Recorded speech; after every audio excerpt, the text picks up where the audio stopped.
ಸುರನದಿ ಮಾಡಿಕೊಂಡು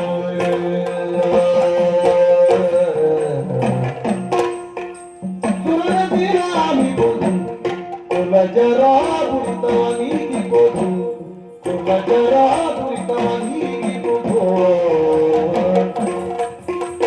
ಕೊರೆಯೊಳಗಿಳಿಯುತ್ತ ಮೇದಿರಿಯಾಳುತ್ತ ಕೊರೆಯೊಳಗಿಳಿಯುತ್ತ ಮೇದಿರಿಯಾಳುತ್ತ ಕರಗಿ ಗುರುಬಸದ ರಾಶಿಯನ್ನೆಲ್ಲವ ಕರಗಿದು ಬಸದ ರಾಶಿ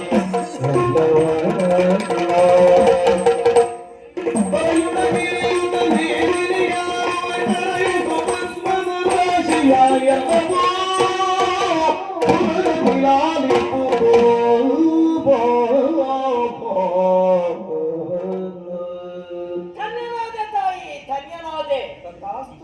ತಮ್ಮ ಸಾಕ್ಷಾತ್ಕಾರ ಲಾಭವನ್ನು ದೊರಕಿಸಿಕೊಳ್ಳುವುದಕ್ಕಾಗಿ ಅದೆಷ್ಟು ವರ್ಷಗಳಿಂದ ನಾನು ತಪವನ್ನು ಆಚರಿಸುತ್ತಾ ಇದ್ದೇನೆ ಎನ್ನುವುದೇ ನನ್ನ ಗಣನೆಗೆ ಬಾರದೆ ಹೋಯಿತು.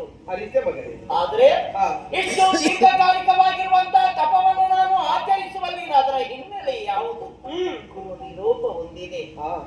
ಅಳಿದಿರುವಂತಹ ಪಿತೃಗಳಿಗೆ ಸದ್ಗತಿಯನ್ನು ದೊರಕಿಸಿಕೊಡುವುದಕ್ಕಾಗಿ ಸುರ ಗಂಗೆಯನ್ನು ಧರೆಗಿಳಿಸುವುದರ ಮೂಲಕ ಆ ಭಸ್ಮೀಭೂತರಾಗಿರುವಂತಹ ಅವರ ಭಸ್ಮದ ರಾಶಿ ನಿನ್ನಿಂದ ತೊಯ್ದು ಹೋದ ಕಾಲದಲ್ಲಿ ಪಿತೃ ಸದ್ಗತಿ ದೊರಕುತ್ತದೆ ಎನ್ನುವುದಾಗಿ ಗುರುನಿರೂಪ ಅದನ್ನು ಈಡೇರಿಸಿ ಕೊಡಬೇಕು ಎನ್ನುವ ಒಂದು ಸದಿಚ್ಛಾಪೂರಿತನಾಗಿ ಇಲ್ಲಿಯವರೆಗೆ ಒಂದು ಕಠಿಣ ತಪಸ್ಸನ್ನು ಮಾಡಿ ನಿನ್ನನ್ನು ಸಾಕ್ಷಾತ್ಕರಿಸಿಕೊಂಡೆ.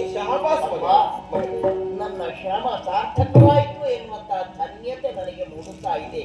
ಆದ್ರೆ ಆ ಧನ್ಯತೆಯ ಪೂರ್ಣತೆಯನ್ನು ಕಂಡುಕೊಳ್ಳುವುದಕ್ಕೆ ಸಾಧ್ಯವಾಗಬೇಕು ಅಂತಾದ್ರೆ ಧರೆಗಿಳಿದು ಹರಿಯಬೇಕು.